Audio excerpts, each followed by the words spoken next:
Good day, everyone! Last but not least lecture in the series of workshops during the Hackathon Prague preparation will focus on a template for the project that one may use for creating a Telegram web application connected to Ton blockchain. The speaker for today is Shahar. He's Hello. Jeton Live creator. And Shahar is great technical expert of Ton. He writes front-end, back-end, and smart contracts. Today on the stream, Shahar will revolve around using the template and modify the GitHub repo that he has prepared for the community. Participants to fork it and add their own functionality, connect wallets, and everything else. After the workshop, one may do a basic operation against Ton transfer, transfer jeton, and many more. So, thank you very much, Shahar, and please can you? Yes, thank you for having me. Can you tell a little bit about yourself, your background, and let's go to the workshop. Sure. Yeah, so I'm Shahar. I work at Orbs for the past 6 months or so. I have a strong background in the backend, frontend, and mobile, and recently, since starting at Orbs, Web3 as well. So Orbs is a blockchain infrastructure company, positions itself as a layer 3 company, which means we allow for numerous types of executions that are done off-chain to complement functionality that just doesn't exist there. We're heavily invested in Ton, and we're excited about it for many reasons. One of which is, the early stage that Ton is in.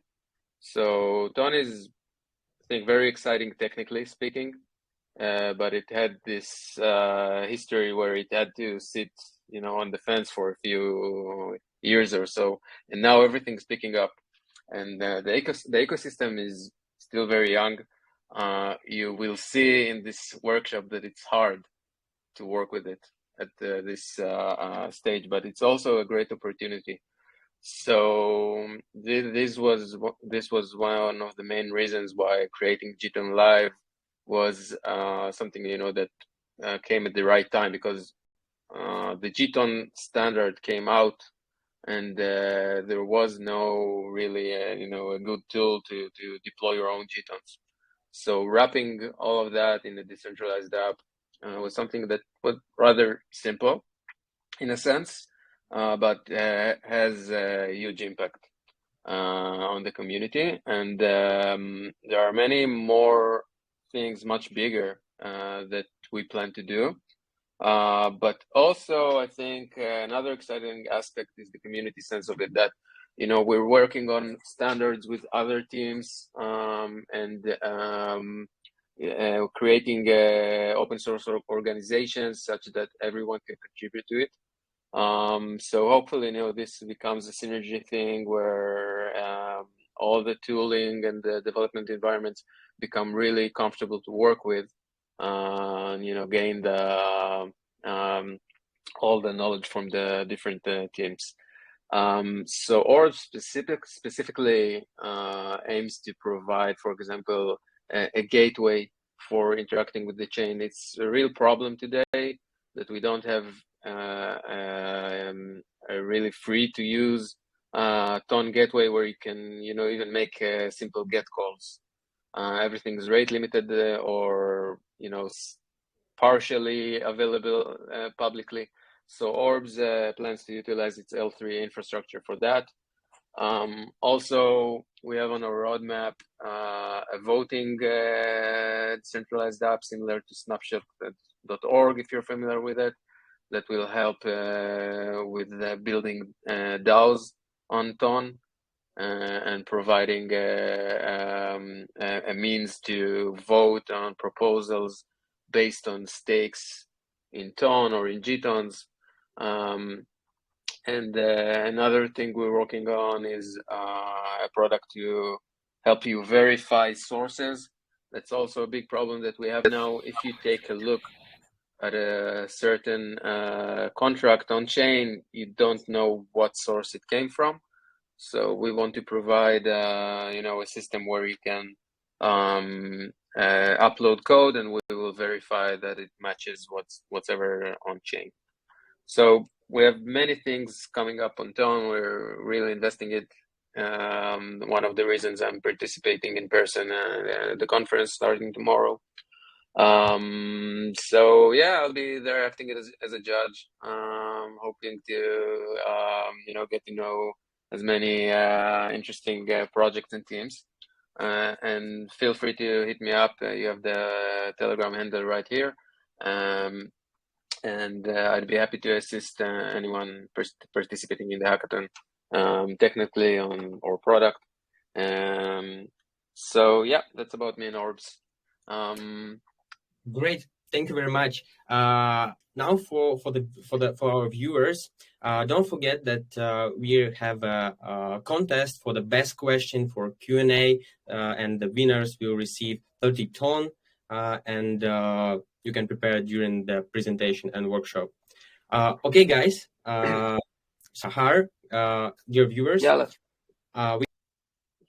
start our workshop and Sure. engineering and prototyping. Thank you. Okay, cool. So what we want to do here is to mainly help participants in the hackathon accelerate their work building dApps that interact with the Ton chain. Everyone's background vary. I don't know how many people would be able, to hack on Fancy itself and write smart contracts. So this assumes we're interacting with existing contracts. We'll touch very briefly on how to interact with these contracts, maybe look at some fancy code, but not really modify it. So we want to understand in this session, the main building blocks that one needs in order to interact with Ton.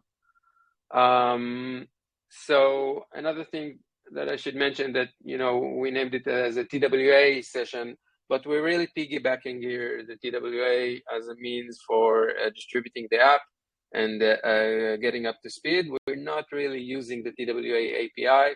I think there was a great session yesterday, which I watched, which discussed all the benefits that TWS gives. So I think if you combine the knowledge you gained from this session with the previous one, you can get a lot, get very far in the hackathon. So what we're going to do is to have a very brief view of what a Ton dApp architecture looks like and why does it work the way it does. Then we'll touch briefly on the libraries that we need, and then we'll move on to an interactive demonstration where we fork the repo. I'll discuss what does the repo contain exactly. We'll set up a bot, and we'll even try to modify it in this session, add some functionality to it. And then we'll take some questions. So this is the skeleton of your average Ton app. We have the user, and if we're using the TWA, we have a bot that redirects to a certain URL. We're using GitHub Pages because it was the simplest form we could come up with, where we have the GitHub actions to deploy our code to a static page on each commit. And the dApp from that point has to do one of two things. It either wants to talk to the chain by reading data, which essentially means calling get methods, reading balances, things like that. And for that, it needs a Ton gateway, because Ton itself has the concept of light clients, which talk in a proprietary protocol, which is called ADNL. So it doesn't expose a REST API on itself. So we need an HTTP server that does the translation for us and mediates. So this would be the Ton gateway. And the Ton gateway is able to query contracts on the Ton chain. So this is for the read path. And if we want to mutate anything, we need a wallet that can act on behalf of us. So in order to speak with the wallet, we need a mediating server as well. This is because consider a situation where the dApp is working from your computer, but the wallet is installed on your mobile app. So we need something to issue notifications to the wallet app and prepare all the data it needs to issue transactions. So this is the TonX server. TonX is one of the standards that currently exist. It works currently only with the TonHub wallet, which we're relying on in our demo repo. We use that and its corresponding library to communicate with our wallet app, and I'll demonstrate that app ahead in the session. The wallet app from this point continues to send transactions as external messages to the user's wallet contract. So let's just explain briefly what that means. Every wallet on Ton is a contract by itself. It's special in the sense that it exposes the ability to receive external messages. External messages are messages coming from outside the chain, meaning not internal as in from another contract. So external messages are being delivered to the user's wallet contract, which then continues to forward them onto other contracts as needed. And we'll explain that in more depth as we see the code. So library-wise, what we need in order to interact with the Ton contract is a JavaScript library. There are two main libraries at the moment, Ton Web and Ton. We use here Ton, that we use to building and parsing cells, which is the main data structure that Ton works with. And it also exposes a Ton client, which we can use to make the get methods against the chain. And the other library we're using is TonX, which I've mentioned. This creates the session from our dApp to our wallet. We use that to get the wallet's address and for issuing transactions. And of course, we also need a wallet app to issue the transactions for us. So let's discuss the TWA repo. So this is a little thing that I've created for the hackathon specifically. It belongs to the Ton DeFi org that you can see here. It's part of a few repositories that we have that help jumpstart development in Ton. One of which is how to develop your first smart contract. We're going to interact with it with one that's already deployed, but just that you know that it exists here in case you want to dive in developing smart contracts. And this repo revolves around interacting with Ton as a dApp. So a few things to note. It's very opinionated. Okay, I've taken the decisions to work with TonHub and TonX, React, Vite, and the Ton npm package. Also, we're using React Query there. So everything's very opinionated, and I'd be happy, to receive contributions for that to add support for other wallets down the road. So we're gonna need Node.js and a TonHub wallet. So the TonHub wallet, I'm streaming from my phone. Let's just take a look at how it looks. So this is it. 1 second while it loads. Okay, so I have a Ton wallet with an address. It has some balance in it. And this is the wallet that we're going to use for our interactions. And the repo contains a few things. It has the React app. It has a GitHub action set to deploy to GitHub pages on each commit to the main branch. And we have a script to tie your Telegram bot to the deployed app's GitHub pages URL. So let's just follow the instructions real quick. We're using the use the template button and remembering to include all the branches. because we need the GitHub Pages branch as well in order for the GitHub Actions to work for us and deploy it. So let's choose whatever it gives us.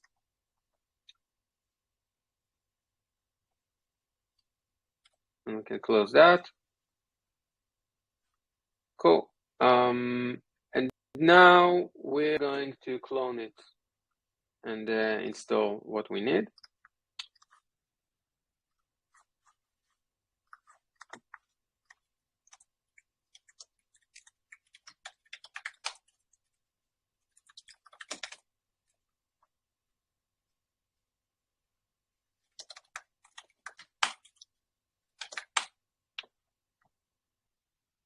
Okay, so we have everything installed. Now we want to create a bot with the bot father. So let's bring up Telegram here and create a new bot.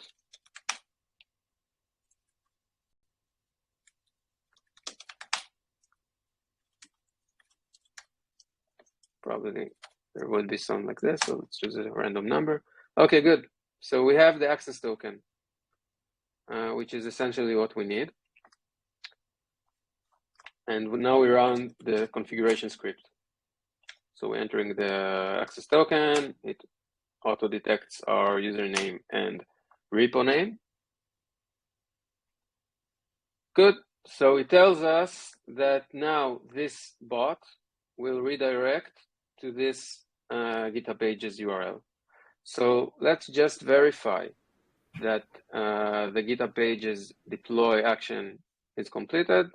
So not yet. In the meantime, yes, sure. Can you please, when you show the code and the repos, just a little bit zoom the pages, because it's a little bit crashed the feature. And is this okay? It's better, and with the terminal you can make something similar, like make fonts bigger. Yeah. Okay, let's even do the process all over again, just that it doesn't get lost. So yeah. I've ran node configure.js. I'm pasting my access token and using the detected repo and username. So it issued an API call to Telegram's API in order to redirect my bot to the GitHub Pages URL. So we see that now this is complete. What I'm expecting to see here is that if I go to my bot, the web app will open. Okay, so let's try that.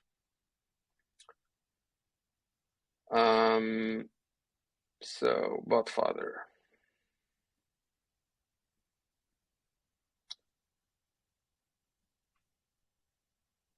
Okay, let's start. We have the launch web app here.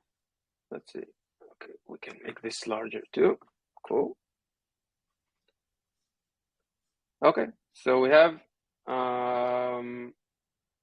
the app open.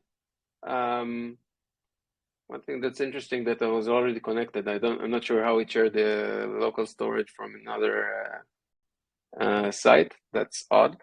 But in any case, that's how we're supposed to see this. Okay, we have the web app deployed, and let's just take a quick brief of what it does exactly. So I'm connecting to the wallet. It opened my ToneHub wallet on my mobile because I'm doing this entire thing from my mobile phone. And once it does, and I'm authorized, then the wallet address gets reported back. I have the balance here. I've added a few operations that you can do. So one of them is to transfer TON. The address preset here is a 0 address. So if you'll be sending TON there, you're essentially burning them. This is the counter smart contract that appears in our previous, the previously mentioned contract repo, the sample contract repo. So there's a contract there that essentially is a counter where you send transaction in order to increment it. And there's a special variant of JSON that I've prepared that acts as a faucet, so anyone can really ask for JSONs from it. So I already have some balance because I interacted with it before, but anyone can try and get the Gtons from the faucet, and it will send you 150 Gtons on each request. So this is the way the DApp looks like after you've cloned it. So this is from our fork actually.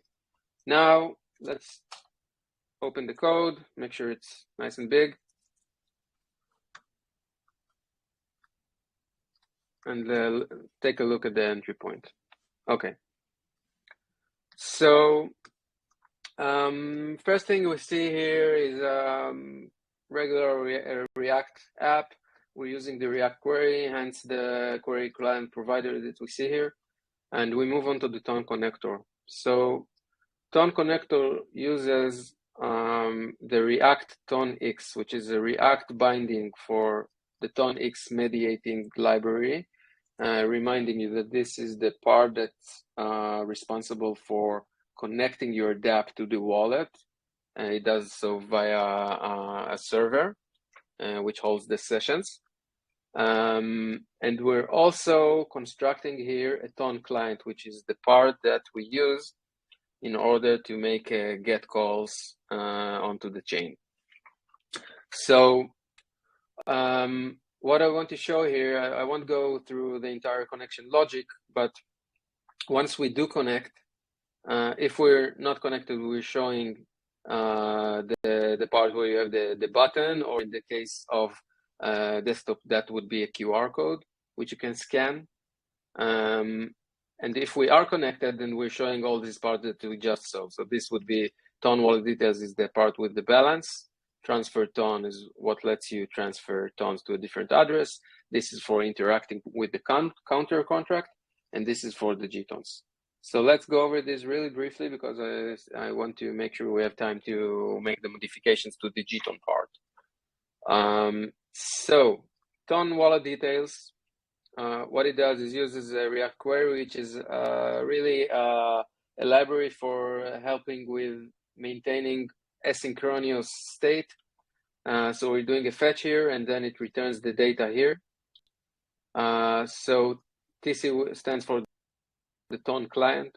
We ask it for a certain address. The address that we're asking about is the connected address. We're using from React ToneX, which returns the connect object, which may contain the wallet address. And we're getting the balance here, and if we do, we return it. And that this part only renders the address, the balance, and the disconnect button. So fairly simple for now. This gets complex as we dive in. Transfer tone is a different thing because it needs to issue a transaction. So in order to issue a transaction, we're also using the connect object coming from React ToneX because reminding that we need to be able to communicate with the wallet somehow. So this is the simplest form of transaction that we can come up with. It only consists of the recipient, which is coming from the input, and the amount that is also coming from the input. This is transmitted as value. So we're essentially asking ToneX, please transmit this transaction to the wallet. And the transaction consists of an address, which is the recipient, and the value that we wish to transfer. If we want to see how it looks like, then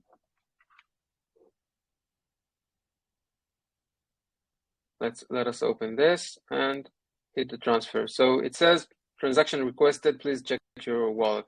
What I'm expecting to see here now, that if I go to my wallet transaction requested here. Okay, so we see this strange address with all these A's. This is the 0 address. And the amount that we wish to transfer. Okay, so if we change here the amount, for example, we can see now, hopefully, okay, yeah, that the amount changes as well for a new transaction. So I'm closing this. We can even get the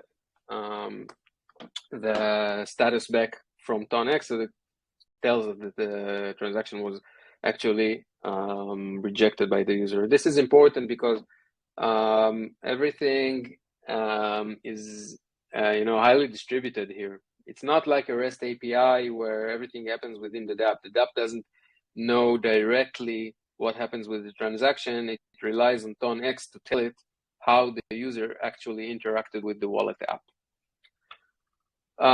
So yeah, this is when we want to transfer some tons. Next thing is the counter. So when working on the repo, I made some changes and didn't spread them across all the components. One of them is that I've created a hook for sending transactions. So this hook it wraps around React query and React TONX to help us making sending transactions a bit more easy. And I can show you why. It's not that complex, but we want to get a few things from it. One is the serialization of the body. In the previous transaction, we didn't have a body because it only transfers value. But if we're interacting with a contract, then messages become much more complex. This handles the serialization part of the cell. We will see how we construct cells in a few minutes. And it also reports back in case the transaction was successful. I use it in this repo to trigger refetching of data. So for example, if I increment the counter via a transaction, I now have to poll the chain via a get method until it has actually incremented. So the trigger for me to start refetching data is that the user actually issued a transaction and I got the report back on it from React TONX. So this is a helpful little thing for issuing transaction. We have its counterpart for making get calls, because making get calls is currently quite complex. The reason for that is mainly the parameters, both sending out parameters. For example, if I want to ask something about a certain address, so I need to provide that as a parameter. It's fairly hard to construct. And the second thing is parsing the return values. So there's a bunch of code here I won't get into for preparing the parameters. This is fairly crippled. It doesn't do much, but it again handles the serialization of the cells that we're sending to the get method. And the other part is parsing of the response values. So the hook does this for you. It also is wrapped with React query to tell you whether data is being fetched or not, so you can show a loading indication for that. So we're using this hook. We're asking the counter. Okay, we're sending here as the address, the counter address, which is hard-coded. I deployed one instance of a counter address and just use that. It is asking for the counter get method of that contract. We supply no parameters here, hence the empty array. And this is the way that we're parsing whatever comes from the response. So we're expecting a number because it's a counter. We receive all numbers from the library as a big number, and then we return them as a string. So one thing, sorry, yeah, this is about the get call. So once we have the data here, we can show it. Okay, it would either show that it's loading or the counter value. If we want to send the transaction to increment, then we use the hook as well, where we send a transaction to the counter address again. we provide some value to it. The reason that we need to provide value is that the chain is doing some kind of computation for us. So we need to provide some kind of gas value to it. And the other thing that we need to do is to tell the contract what we expect it to do. So there's a standard way of constructing messages for contracts. It's not a strict requirement, but most contracts implement that, where the first 32 bits are an opcode. So the contract does a switch case on that, and it knows what it's expected to do.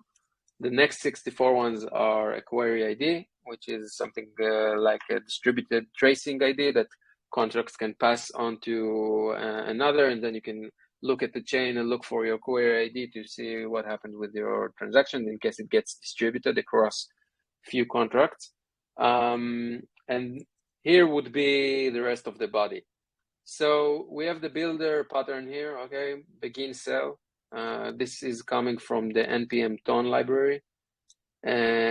We store a uint with the opcode with 32 bits. The opcode seems strange because it's a CRC32 of the definition of the function within the contract.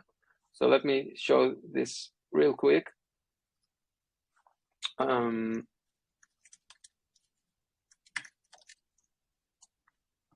So this is the repo with the contract that I mentioned earlier. We can see that it has this entry point, which is called receive internal. This is standard for contract. And it does here if op, which it read, you see it reads a 32-bit part. If op is equal to op increment, then it does something that implies that it increments the counter by 1. So op.increment is actually coming from an import from the constants file, the constant fancy file.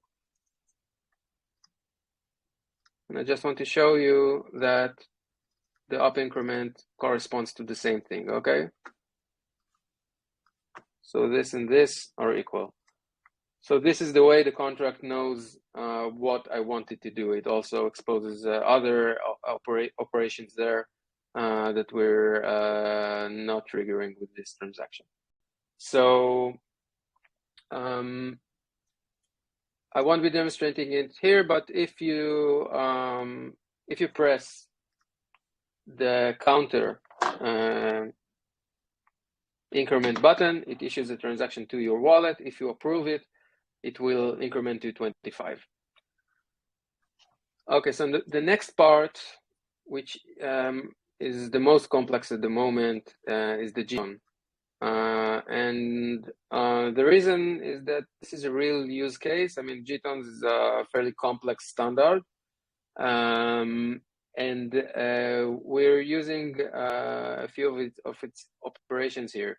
We're using the same hooks, okay, to do a few things. One is to get our JSON wallet address. I won't go into the architecture of JSONs, very deeply here, but just a quick note is that a JSON consists of a master contract, which is called the minter. And for each type of JSON that you have, you would have a separate wallet contract. So if I create a JSON, called Shahar, okay, or SHA, you would have a JSON wallet contract for that, providing that you have some kind of balance. So we need to calculate the JSON wallet address in order to query it. So we ask the minter. It exposes a get wallet address function. So again, we're using the use make get call hook, where we send a transaction to the minter address. We're asking for a get wallet address method for our original wallet address. Okay, this may be confusing, but unfortunately we don't have the time to cover all this ground. But think of it as some kind of translation from your regular wallet, the TonHub wallet, to the JSON wallet. Once we get the response, we format it as a string and return it back. Now that we have the address, providing that we have the address, okay, then we ask for its balance. We need to query the contract address itself now, and we ask for the JSON wallet addresses balance. This is how the balance gets reported in this part. So two separate calls we're making to the chain. They are dependent on each other because we need the JSON wallet address to complete first. And then we move on to the transaction part, which is, again, very complex. I don't want to get into most of it, but we're constructing here a cell that, again, follows the same pattern that I've mentioned earlier. It has an opcode. Here it's a hard-coded number, and the query ID, but then the body of the message continues, which we didn't have before. What this body means is, please mint more coins for me. A regular JSON minter would only accept this message from its admin address, but this variant that I created allows any address to actually ask for more JSONs. So again, not diving into this too much, but this is the part that asks for 150 JSONs to be added to the balance of my JSON wallet address contract. And then it sends the transaction with the body that we've constructed here. So what I want to do now is to add the functionality to burn JSONs. Burning is very much like sending them to a non-existing address, except that the JSON standard exposes this functionality, and it allows us to just burn, remove from circulation a certain amount of JSONs. So let's do it real quick. I'm opening a terminal here, so we can jumpstart the environment.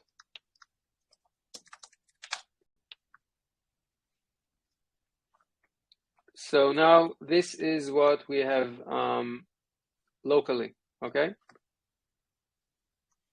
And just let's make sure that it modifies.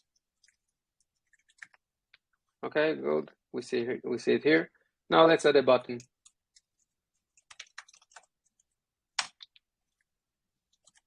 And let's use this button to burn a certain amount of JSONs, let's say 64.1.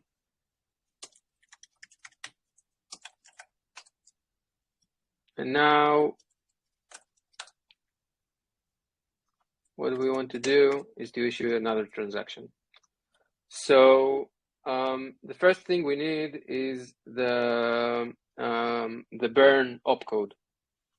In order to do that, we go to the JSON standard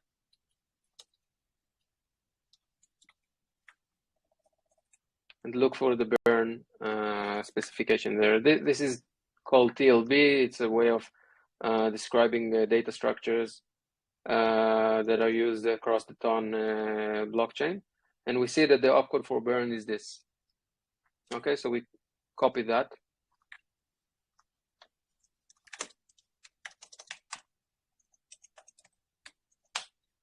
And now let's construct the body.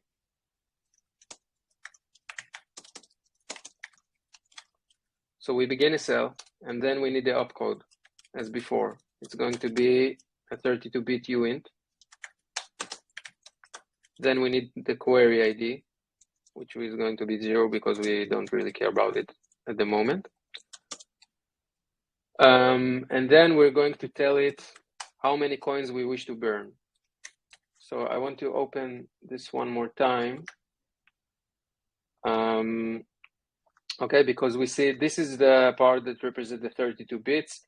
This is the query ID, but then you can see we have the amount afterwards and a response destination, which is an address to be notified when the burn is successfully carried out, as you can see here in the description, and a custom payload that may exist or not.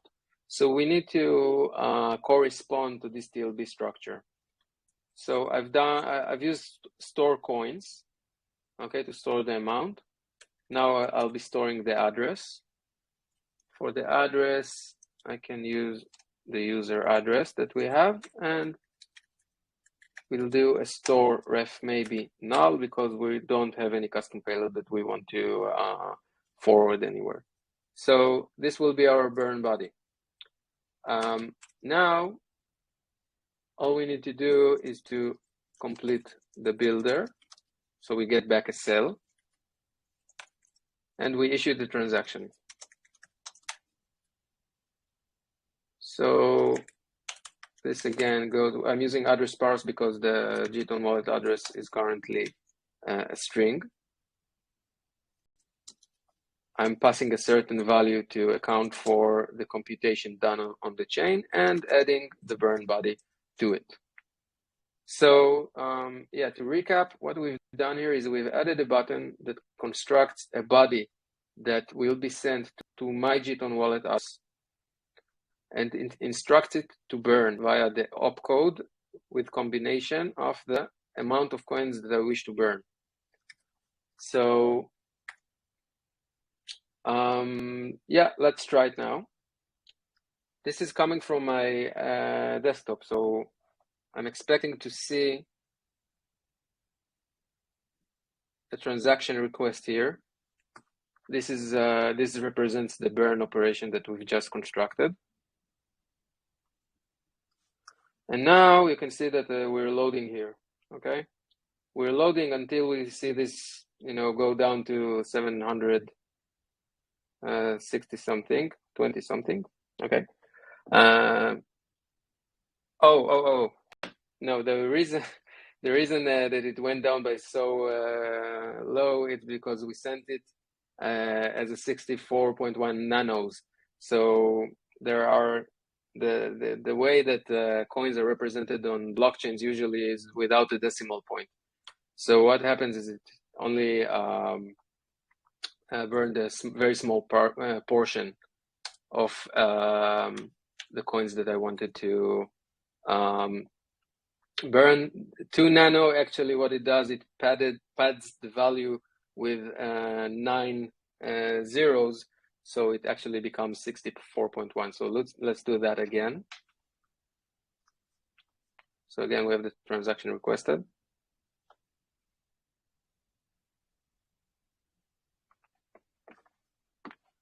And now I'm expecting to see this loading again.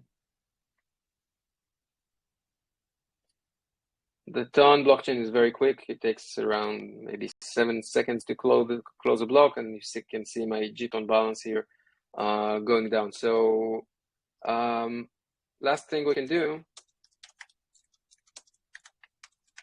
is to just commit this, and once we do, our app and the bot essentially will get updated using the Ton, the GitHub actions. So just to recap, in the meanwhile, while it builds, what we've done here is to take the template repo, create a new bot, inspect some of the code. Some of it is complex, I know, but it's only meant to act, as an introductory template for you to be able to interact with the Ton chain. And then we've added a modifying operation to the Gton part of it, so we can burn Gtons if we have them in balance. So regarding the repo itself, so please feel free to contribute if you think that's something that that can serve the community further out of the hackathon, or even for the hackathon itself. There are many things that can be improved here. So I'd be happy to taking in pull requests if you want to. So I think maybe, Artem, we can start taking questions. Oh, I see that, yeah, it got deployed. So let's just reopen it. Okay, so I'm reloading, and yeah, we have the burn Gtons live in the Telegram bot. So yeah, this concludes the demo part of it, and I'd be happy to take any questions now.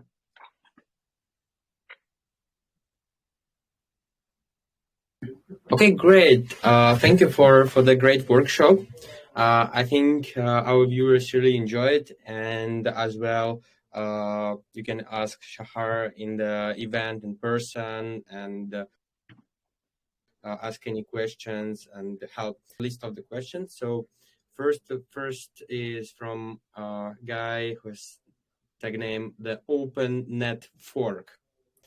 Okay, and he asked, "Hi, can we accept any decisions for swapping slash exchange tokens based on or from Shahar team? Can we expect any decisions for swapping exchanging tokens?" For swapping and exchanging tokens? Mm-hmm. So yeah, there's a project called Ton Swap, which is a DEX that is already available. I'm not sure if it's publicly launched or silently launched at the moment, but there's Ton Swap, which is also open source, by the way, and we can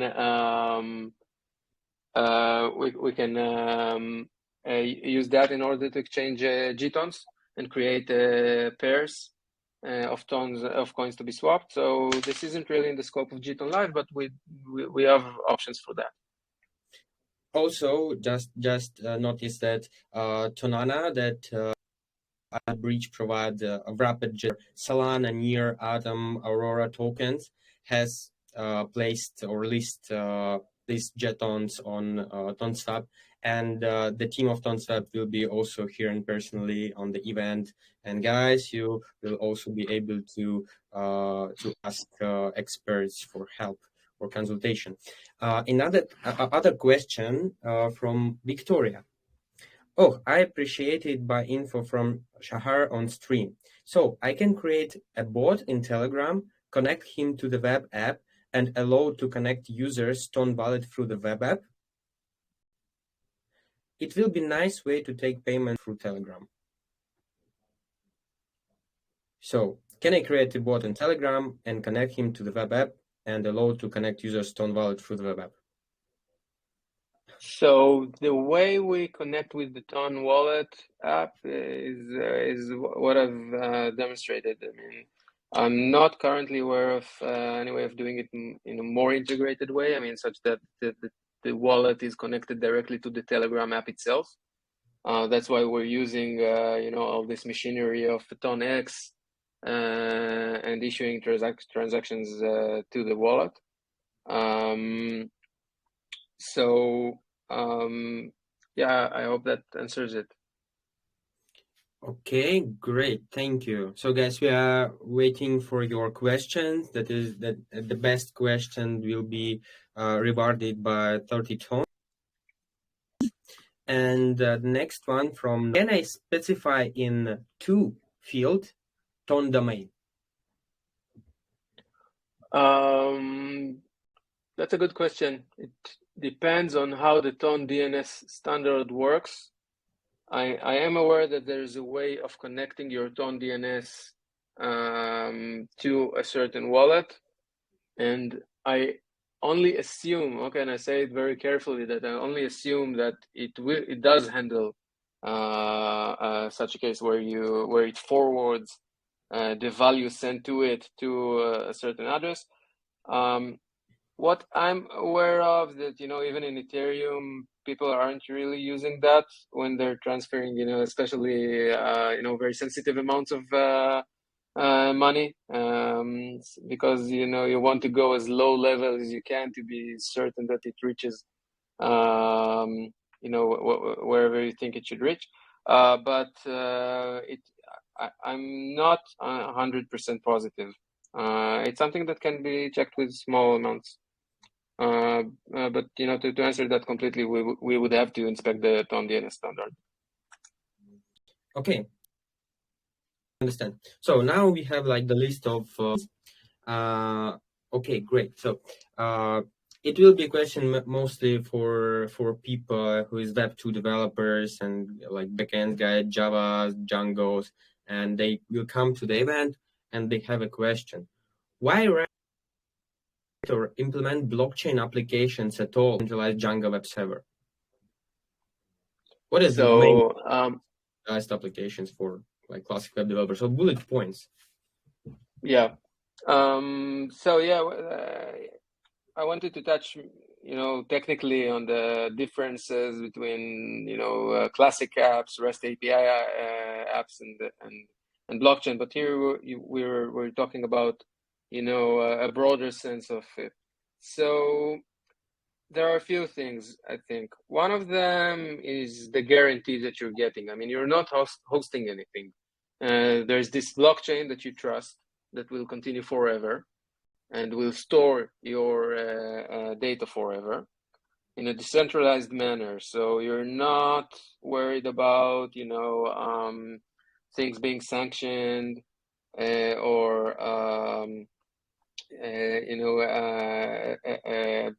blocklisted or things like that.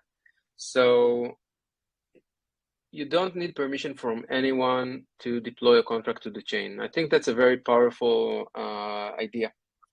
And once you do that, you get all these traits that coming with it. I mean, it handles value accumulation for you in a very, global way. I mean, anyone can pass ton coins to a contract, and you can inspect its functionality and be certain that it works the way that it does if you know what's the code for the contract is.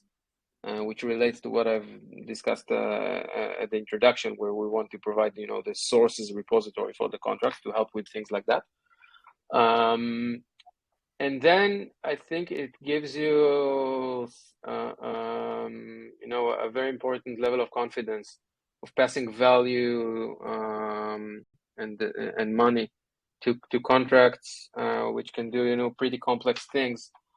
Without really having to deploy any kind of server. So this is kind of an amazing thing. It doesn't work for anything. I mean, for any use case, it's not. It doesn't necessarily make sense, to build the next Facebook on the blockchain or something like that. But for now, purely things that deal with asset accumulation, dealing with financials. These things make a lot of sense building on the chain. And everything is still very early. I think that a lot of new use cases will emerge, hopefully from the hackathon this weekend as well. We can see cool stuff coming on. But yeah, the thing to remember is that a decentralized app is a whole different game with whole different use cases.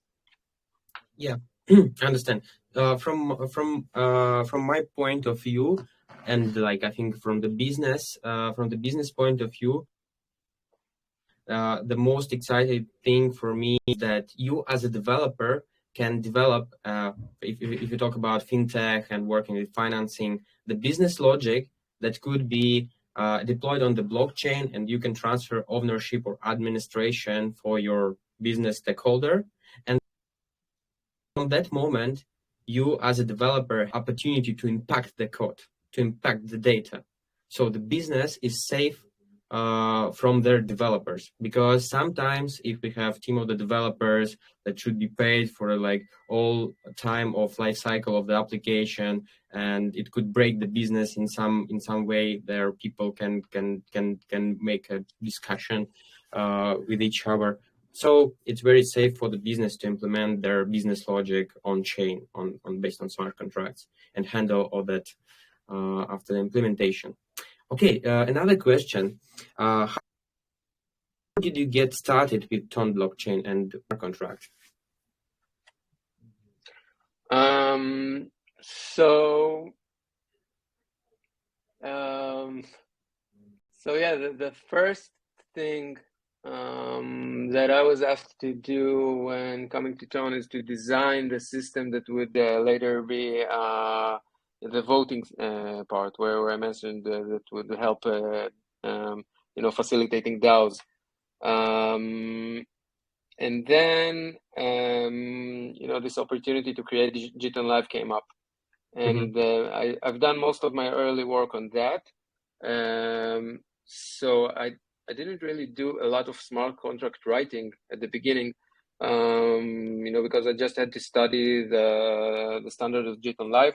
It was, as I mentioned, it's a complex thing, and coming, as a classic, let's call it, developer to Ton is not necessarily an easy transition.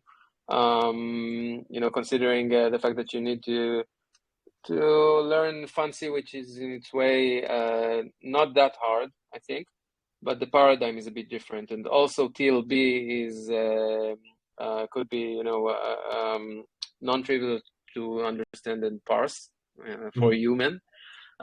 So we actually had a lot of help from the community on that as well, helping us spot bugs in Jiton Live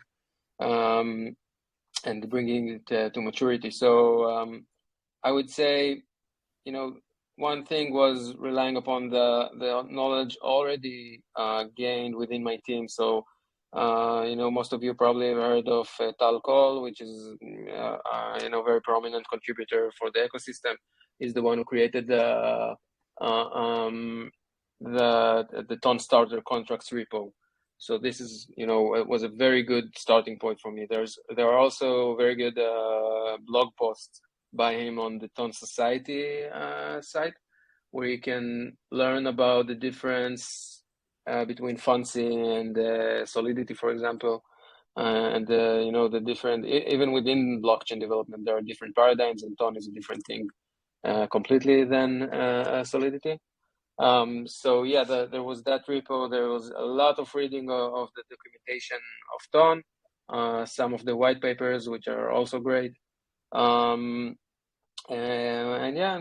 Recently I've done some smart contract writing as well, after having my fair share of reading such contracts.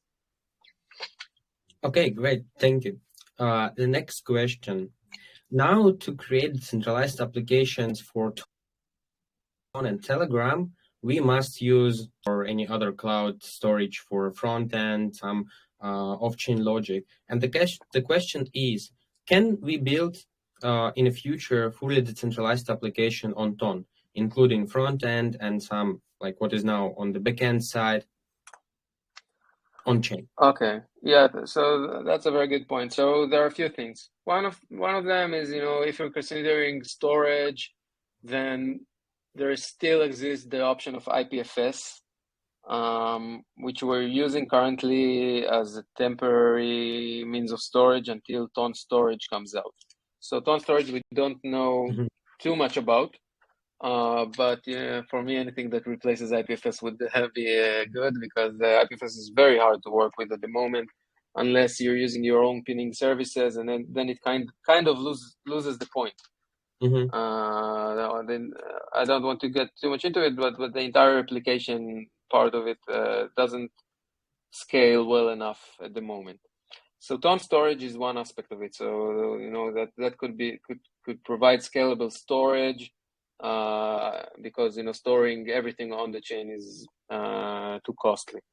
So that's one aspect. The part of the computation, any computation that doesn't make sense doing on the chain, is very related to what Orbs is doing, because Orbs, as I mentioned, it's a layer 3 part, and what it means that we have dozens of decentralized nodes that are involved by staking a large amount of the Orbs token, and then we already are using them for decentralized execution. So essentially, you can think of it as a kind of Docker image that is spread around all these nodes, and it can provide complementary execution platform to the Ton chain.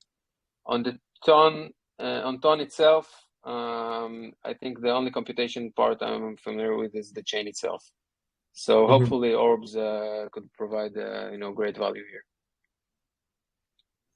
And the last question, what is typical for all participants? It's all people, like often people meet that questions on the interview for the new job position, but we apply it to the projects. So where do you see Jeton Live or Orbs in 5 years? So Jeton Live, I only hope to see it, being contributed to by the community in case it needs anything. It provides currently. I think it provides quite a complete experience, and we're trying to address any concern that comes from the community. So I'm not sure it has such a long roadmap. I hope it stays alive or gets integrated in wallets and things like that, so it can provide value. And orbs.